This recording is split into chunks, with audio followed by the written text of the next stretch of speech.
Oke, jumpa lagi dengan Cryptovers Republic. Ya, biasa ride vlog sambil berkendara supaya tidak jenuh-jenuh amat gitu ya. Nah, kali ini kita masih tetap aja ngomongin soal kripto supaya orang bisa lebih paham aja sih kripto itu apa sih gitu ya. Jadi kita akan coba jelaskan mungkin secara sederhana saja deh, kripto itu apa gitu ya. Nah, mungkin yang sering kita dengar kripto itu hanya Bitcoin. Padahal Bitcoin itu hanya salah satu dari puluhan ribu bahkan ratusan ribu koin dan token kripto yang ada di pasaran, baik yang masih terdaftar, masih laku, yang tidak laku, ya pokoknya semua yang ada di on-chain itu jumlahnya puluhan ribu guys. Jadi banyak sekali, setiap hari aja koin dan token itu lahir ya tiap hari aja. Karena memang kalau yang ngerti ya tinggal bikin aja dari angan-angan gitu ya, dari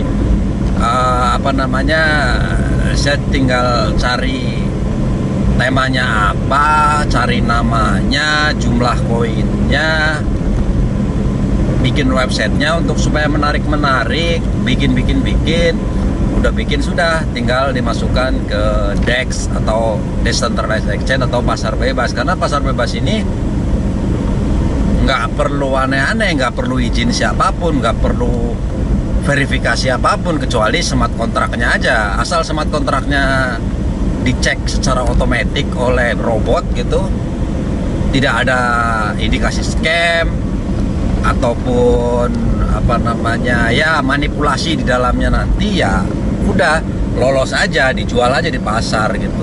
Soal nanti laku atau tidak itu urusan lain. Yang pasti untuk membuat kripto, token ataupun koin ya memang semudah itu bagi kalian yang memang ngerti dengan IT lah, seperti itu. Apakah itu harus coding? Ya kalau dulu mungkin iya, sekarang sih rasanya tidak juga. Banyak juga sih ya aplikasi-aplikasi membuat koin dan token, tinggal kalian buat aja, tentukan jumlahnya, sudah masukkan ke DEX gitu. Ada kadang-kadang kita butuh modal ya, pasti butuh modal ya, modal uang ya, karena kan harus ada liquid provider di situ. Tapi bisa duit sendiri, duit orang lain, duit kumpulan dan lain-lain, yang pasti butuh modal. Kalau nggak pakai modal bisa-bisa aja, tapi ketika ada orang menjual nggak ada lawannya ya jatuh gitu. Artinya modal ini dipakai untuk menjaga harga supaya tidak sangat liar. Jadi kalau yang kripto liar sekali itu ya memang karena nggak ada liquidity. Karena kan awal-awal pasti nggak ada orang tahu gitu ya. Biasanya kripto dibuat kan biasanya dikasih airdrop. Jadi katakanlah saya membuat koin sebanyak 1 juta koin, yang 10%-nya saya bagi-bagi gratis lah gitu ya. Jadi dari 1000 address, 2000 address gitu, 10.000 address gitu, maksudnya wallet atau pengguna lah gitu, tinggal kirim aja, puk, sebar aja gitu, secara gratis lah gitu. Paling tidak dari 1000 orang, 10.000 orang ini ya dia ikut mempopulerkan lah gitu. Mungkin nggak transaksi beli dan jual, tapi biasanya kan di lock ya. Jadi nggak, walaupun airdrop itu bukan berarti bisa dijual, tidak. Biasanya dikasih gratis, didiamkan dulu di lock berapa bulan seperti itu. Jadi tidak ujuk-ujuk, nunggu betul-betul nanti dari 1000 itu ada yang mempopulerkan, ataupun memang saya harus mengiklankan, saya harus jual ke masyarakat. Kalau masyarakat tertarik, orang-orang seluruh dunia tertarik dan mau membeli, ya makin banyak yang beli, harganya makin naik. Udah, itu hukum ekonomi saja. Jadi apakah saya bermaksud menipu dan lain-lain? Ya intinya saya itu membuat sesuatu aset digital yang saya bikin, saya jual. Kalau kalian mau ya monggo, enggak ya sudah, saya rugi, selesai. Seperti itu saja. Saya bikin gorengan 1000 biji, cireng 1000 biji, bakwan 1000 biji. Kalau kalian nggak mau beli, ya udah rugi aja saya gitu, sama juga gitu loh. Ya nggak bisa dong disamakan dengan aset fisik yang bisa dimakan dan lain-lain. Ya kan kalian membeli itu karena ada suatu nilai di sana. Ada nilai kan, satu saya butuh buat makan, buat energi, nilai kan.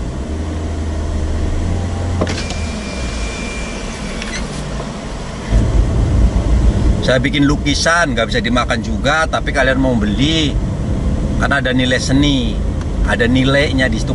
Karena kalian menilai, saya kasih harga lukisan saya itu misalkan 1000, ternyata kalian berani, ya sudah berarti ada nilainya dong. Atau sebuah gantungan kunci, mainan, apapun deh yang sifatnya tidak dimakan, tidak berguna, hanya sekedar buat gantung-gantung kunci, gagah-gagahan, kalian mau beli, yaitu barangnya. Nah, aset digital, koin yang saya bikin itu, ya saya bikin aja gitu, bikin gambar-gambar kucing, gambar anjing, gambar ular, sebuah token, gaya-gayaan. Oh, bahwa ini sebuah token, kalian menilai atau ada harganya, ya monggo-monggo saja. Kan terserah kalian saja, kalau mau beli ya itu ada nilainya gitu. Kalau kalian beli ada nilainya menurut Anda dan menurut orang lain, kalian jual, kalian bisa dapat untung kalau harganya itu lebih tinggi dari yang kamu beli. Kan itu hukum ekonomi saja. Nah, tapi di sisi lain, digital ini bisa ditransfer ke orang lain. Sama seperti lukisan tadi, kalau ada teman datang, saudara datang, merasa lukisannya bagus, ya ambil aja, bawa sana. Itu kan berpindah.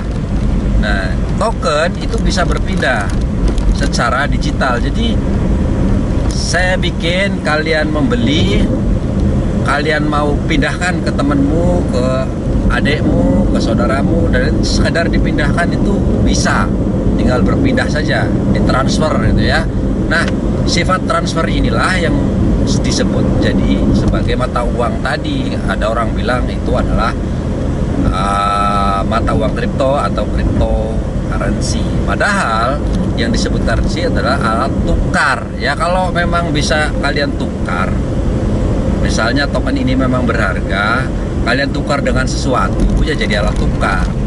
Tapi karena secara aturan kan tidak boleh, yaitu aja aset digital saja, boleh diperjual dan boleh diperbelikan. Kalian boleh beli tokennya, kalian boleh menjualnya juga kepada mereka yang mau. Itu saja. Kalau nggak mau ya sudah, ya saya sebagai pencipta rugi kan, karena untuk bikin kan butuh waktu, butuh tim, butuh iklan, butuh modal, untuk liquidity pool, banyak juga modalnya, bukan sedikit gitu ya. Jadi ya rugi saja gitu. Secara fungsi untuk apa ya nggak ada, sama seperti gantungan kunci tadi ya nggak ada fungsinya juga sih. Bedanya kamu dapat gantungan kunci buat indah-indah di tas atau hiasan dinding, ya sudah itu aja. Kalau token ini karena bentuknya digital, ya buat hiasan handphone, mungkin di dalam handphone kamu ada gambar logonya, tapi ternyata nilainya mungkin kalau beruntung kalian gitu ya, kemudian banyak orang menginginkannya, bisa kalian jual. Ya seperti itu, nggak ada maksud apapun gitu, nggak ada maksud gitu. Terus di mana dagangnya gitu. Nah kalau misalnya kamu bikin di rumah gantungan kunci atau hiasan dinding atau mainan apapun, pakai resin, pakai apa, jualnya di mana? Ya bisa aja kalian jual di pinggir jalan, bisa kan? Kalau di internet ya bisa, dimanapun kalian bisa jual. Nah kebetulan kalau di kripto ini ada, di blockchain ini ada decentralized exchange-nya. Jadi kalau kalian mau bikin pasar sendiri bisa, bikin chain sendiri bisa. Jadi kalian bikin koin sendiri, kalian nyiptakan pasarnya sendiri, kalian nyiptakan jaringannya sendiri, kalian bikin mall-nya sendiri bisa. Kalau kalian pernah dengar Bitcoin, Ethereum, Binance Smart Chain, Matic, Solana, kemudian apa lagi, Ton, Base dan lain itu adalah mallnya lah gitu. Artinya dia itu adalah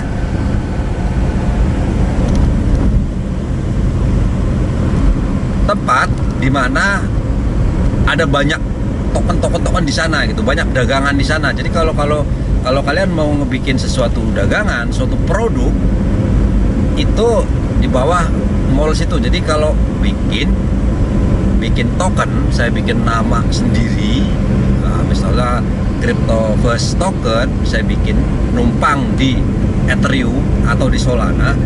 Jadi semua transaksinya nanti terhadap jaringannya itu adalah di Solana. Ketika saya transfer ke Anda atau berpindah, ada gas fee-nya pakai Solana kalau dia ada di Solana. Kalau di Ethereum pakai ETH. Jadi emang ada apa namanya, ada token utamanya gitu, koin utama itu kalau kita bikin token. Karena kalau bikin koin itu infrastrukturnya besar, banyak tim dan mahal sekali lah gitu ya.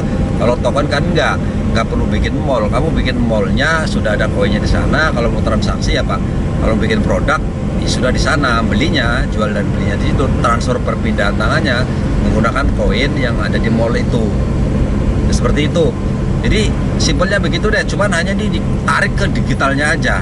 Kalau di Ethereum itu kan jaringan, Bitcoin tuh jaringan, Solana itu jaringan, mall besarnya gitu.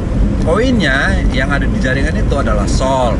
Kalau Ethereum ETH, kalau Bitcoin BTC. Kalau kalian mau bikin produk yang bisa ada di dalam situ, ya harus pakai koin itu. Nah, misalnya sama seperti kalian tahu kan, PP itu di Ethereum, Shiba Inu di Ethereum, kemudian misalnya apa yang terkenal ya, Bong itu di Solana, kemudian Floki ada di BSC, BNB Smart Chain dan lain-lain lah. Token misalnya kalian punya PP itu ada di Ethereum. Ketika kamu mau ngirim PP ke temenmu, ke saya atau ke saudaramu kemana, itu nggak bisa tanpa kalian punya Ethereum. Itu nggak bisa, kecuali dicek yang nyediain adalah Central Exchange, karena dia apa namanya jadi orang ketiga. Nah, kalau antar wallet nggak bisa. Misalnya Bong dia ada di Solana, berarti kamu harus punya koin Solana untuk biaya transfer. Kalau Floki misalnya dia ada di BSC, ya kalian harus punya BNB di sana. Nah itu ya, jadi token ini kan gampang bikinnya. Seperti yang pertama saya bilang bahwa tinggal kuduk bikin, jual rame ya sudah. Tapi untuk transfer nggak bisa. Nah, kalian pernah mungkin dengar Dogecoin, itu sama-sama koin meme. PP, Shiba Inu, Floki Inu, Akita Inu dan lain-lain itu kan koin-koin meme, koin-koin yang dia numpang di jaringan orang lain, karena biasanya disebut token jadinya ya. Nah itu kan meme, koin meme. Dogecoin itu sama sebetulnya, awalnya koin meme. Nah Dogecoin kebetulan memang ya dia bikin token meme tapi ada jaringan sendiri, Dogecoin Network. Jadi koinnya Doge, ininya Dogecoin. Jadi ya dia bisa berjalan tanpa koin lain. Artinya kalau mau transfer Dogecoin ya dari saya ke Anda tinggal transfer aja, nanti dipotong dari Dogecoin itu. Tapi kalau kalian beli Floki Inu nggak bisa, saya kirim Floki dari saya ke Anda tanpa saya punya BNB, nggak bisa. Misalkan saya kirim Bong tanpa punya Solana juga nggak bisa. Dia seperti itulah. Umumnya token itu kan ya, token atau koin janjinya ya nggak jauh-jauh dari bahwa harganya akan naik di kemudian hari. Tanpa dijanjiin pun orang sudah, maksudnya ya itu gitu ya. Maksudnya itu tanpa saya janjikan, tanpa apa, walaupun tadi saya ngomong saya nggak janjikan apapun, tapi kripto diciptakan yang nggak jauh-jauh dari bahwa koin ini dijual nanti akan naik di kemudian hari. Nah, cara ngejualnya gimana? Nah, mereka udah dibikin cara menjualnya adalah bisa lewat websitenya dia gitu ya. Di websitenya tinggal swipe, jadi bisa website, bisa lewat media sosial, bisa lewat pasar khusus yaitu Decentralized Exchange atau DEX. Jadi misalnya Ethereum dia punya pasar khusus namanya Uniswap. Jadi semua koin, semua token, semua apapun yang ada di Ethereum bisa ditukar, bisa diperjualbelikan di Uniswap. Kalau di BNB Smart Chain, di BSC ada di Pancake Swap. Semua yang numpang di Solana bisa kalian jual di Raydium. Jadi emang situ tempatnya lah gitu. Jadi kayak udah pasar induknya. Bikin token, kemudian taruh di sana gitu. Nanti orang akan swap aja, jual beli ya di sana. Gitu. Nah, ketika koinnya rame, tokenku rame, misalkan tadi udah bikin rame kan ada sisi bisnis kan. Udah ngelihat, waduh, token CR tuh bagus juga ya. Akhirnya ada namanya cek centralized exchange, jadi pertukaran terpusat. Ada orang lah melirik, itu bisa dibisnisin ya. Sudahlah, saya beli koin yang banyak, kemudian nanti saya jual ke orang-orang gitu. Itu ya bikin mall yang bisa menjual semua koin lah gitu ya, sama juga kayak toko lah. Jadi dia bisa menjual kecil-kecil, bisa menjual banyak, kayak distributor gitu, pada jadinya kayak distributor. Nah, disitulah cek mencari duit. Dia memfasilitasi dari duit lokal, misalnya di Indonesia ya duitnya rupiah ya, berarti kita masukkan uang rupiah, kita beli koin atau token, kemudian suatu saat ketika naik atau kita butuh duit ya kita jual, nanti bisa transfer ke rekening kita dijadikan rupiah. Kalau DEX itu nggak bisa. DEX itu ya sifatnya dari kripto ke kripto lain karena sifatnya adalah barter. Jadi kalau misalkan USDT, Ethereum misalnya, untuk beli koinku karena saya numpang di Ethereum ya tinggal beli pakai Ethereum dengan koin yang saya buat. Dan saya dapat koin Ethereum dari mana kalau nggak pakai duit? Bisa menambang atau memvalidator, jadi validator gitu ya. Jadi validator nanti tinggal hidupin komputernya 24 jam. Nah, kamu akan dapat Ethereum dari hasil menambang atau Bitcoin kalau menambang, atau mau jadi staking, validator apa dan lain-lain, itu kamu bisa dapat dari situ tanpa perlu membeli. Tapi kalau kalian nggak punya skill itu, nggak punya kalian itu, ya udah beli aja lah. Beli ke temenmu bisa, beli ke cek juga bisa. Jadi dari rupiah tinggal tukar ke koin tertentu, dari koin tertentu nanti bisa dirubah ke koin-koin lain. Itu begitulah cara kerjanya. Nah, terus bagaimana sih dibalik itu gitu ya, dibalik yang tadi mall-mall tadi? Sifat dari cek itu kan sebetulnya kan nyatet aja kan, artinya perpindahan uang, saya beli, saya jual, atau saya pindahkan koin ini, kamu akan dapat koin itu, kan hanya bertukar-tukar dicatat gitu ya. Kalau cek yang punya server, ya cek itu sendiri, misalkan Indodax yang punya servernya Indodax, toko kripto yang punya ya toko kripto gitu. Tapi kalau di DEX itu semua orang yang punya komputer dan terkoneksi dengan sistemnya itu sudah disebut sebagai server, bagian dari node di seluruh dunia. Jadi di seluruh dunia kalau ada 1 juta komputer yang hidup di jaringan Ethereum, menjadi validator di Ethereum atau menambang Bitcoin, ya dia adalah salah satu servernya. Jadi ketika server saya mati, si Bitcoin nggak akan mati karena ada komputer lain. Separuh komputer mati juga masih bisa hidup karena ada komputer lain juga. Bahkan mau habis tinggal 10 biji komputer yang hidup, tetap masih bisa berjalan karena komputer itu saling terkoneksi di seluruh dunia. Berbeda dengan server Indodax tadi yang mungkin ada di Jakarta, begitu dihack atau mati listrik atau dihancurin, rusak, ya sudah, servernya shutdown. Nah, bedanya gitu ya, bedanya centralized itu terpusat,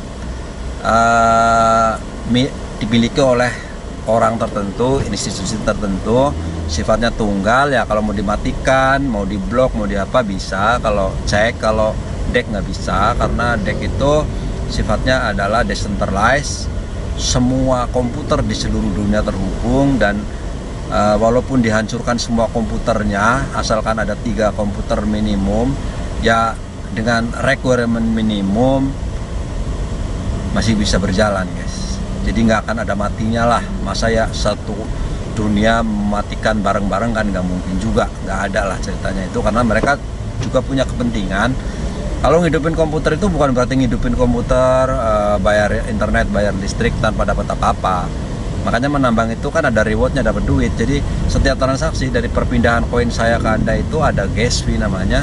Nah, gas fee ini dibayar, ditarik, kemudian sebagian kecil dibayarkan untuk mereka yang punya server, yang punya komputer untuk dijadikan server lah. Ibaratnya seperti itu cara mudahnya. Jadi bisnisnya bisnis server aja. Saya berbisnis bisa, tinggal saya beli laptop yang paling kuat, super kuat, atau PC yang paling super kuat, tinggal saya taruh di rumah, saya hidupkan 24 jam, saya connect internet, ya sudah, saya dapat koin itu. Kalau dapat koin ya tinggal terserah mau di-swap dengan koin lain atau mau dijual jadikan rupiah biasa saja untuk bayar listrik, internet dan lain-lainnya, dan juga kehidupan kita sehari-hari lah. Itu intinya kan seperti itu. Jadi ya ini bisnis aja, guys. Bisnis dibilang teknologi. Jadi kalau sisi ekonominya kalian beli apa yang kamu beli yang nggak ada apa-apanya sebetulnya. Intinya ya beli sesuatu yang sama seperti kamu beli gantungan kunci untuk dipandang-pandang, hiasan dinding dilihat-lihat, sama juga ini hanya untuk ya milik-milik lah. Kalian beli sesuatu yang kalian mungkin suatu saat nanti naik, it's okay, karena semua orang di kepalanya begitu. Tapi ketika kalian beli satu buah Bitcoin seharga 1 miliar, kamu akan dapat satu Bitcoin, satu biji koin berbentuk digital, bukan berbentuk kuning-kuning yang ada di foto-foto dan gambar, itu bukan. Jadi Bitcoin itu hanya sebuah angka aja gitu. Jadi sebuah angka wallet itu milikmu, ya sudah, mau berharga mau tidak, koinmu cuma satu itu. Kalau dijual sekarang dapat 1,2 miliar ya memang harganya segitu. Tapi nanti kalau turun menjadi 10.000 ya itu koinmu, duitmu senilai itu gitu. Tapi koinnya kan tetap utuh. Itu ya. Oke. Terima kasih, sudah panjang juga karena ya video ini panjang-panjang sih ya, karena percuma kalau kalian cuma nonton yang pendek-pendek, karena pada akhirnya kalian nggak akan pernah bisa sukses di dunia kripto, karena sebetulnya hal begini kan nggak mudah. Kalau mudah semua orang udah kaya dengan cepat, guys. Tapi karena ini hal susah, hal sulit, makanya harus belajar terus menerus, terus dan terus, dari manapun, kepada siapapun, kapanpun, sampai entah kapan lah gitu, tetaplah terus belajar dan belajar. Oke geng, tetap jor, thank you, terima kasih, bye.